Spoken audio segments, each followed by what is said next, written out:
Cuando pensamos en una clase dinámica, asumimos que es una sesión en la que hay preguntas y respuestas, participación de los alumnos y un ambiente de cordialidad.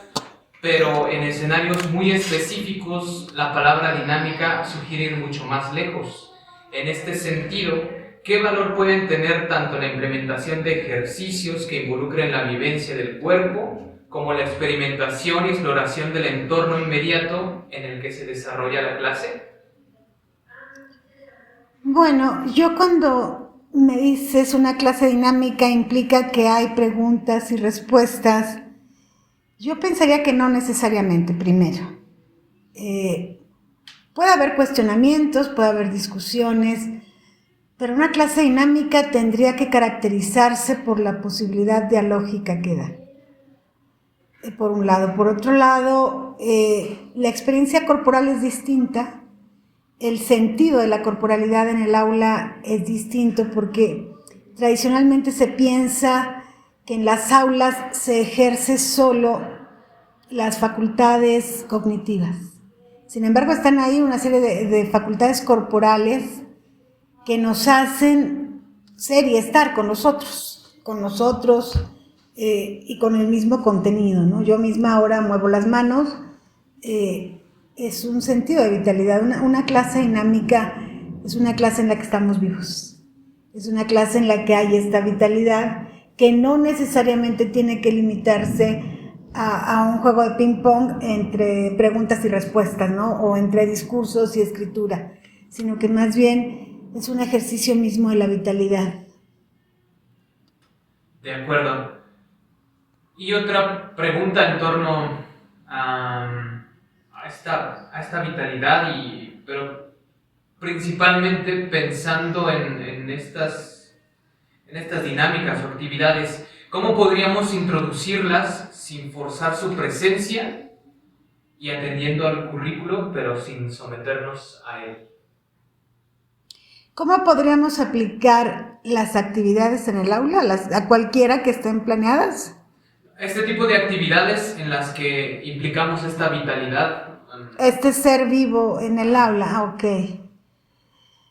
No es tan complejo, yo creo que nos remite no solo al pensar sobre los contenidos, sino el percibir cómo se siente el otro en torno a estos contenidos, en torno al acto físico de estar, ¿no? Acabamos de tener una experiencia prolongada, difícil y en muchos casos muy estéril, que fue todo el confinamiento por la pandemia, y muchos estudiantes ya querían estar en las aulas para compartir este sentido de vida, este estado anímico, esta condición que los hace ser quienes son y no otras personas.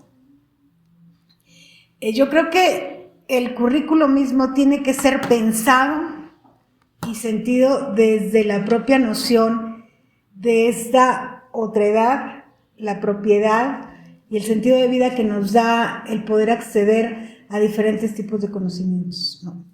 Por otro lado, el sometimiento al currículo es un fenómeno institucional eminentemente en el que la educación formal se trabaja de esta manera y si es nuestro deseo podemos someternos al currículo, pero si no lo es también porque las instituciones se rigen por el quehacer curricular, por la evaluación curricular y por el logro curricular. Entonces, sí, el discurso docente y el proceso formativo está supeditado a lo que dicta el currículo.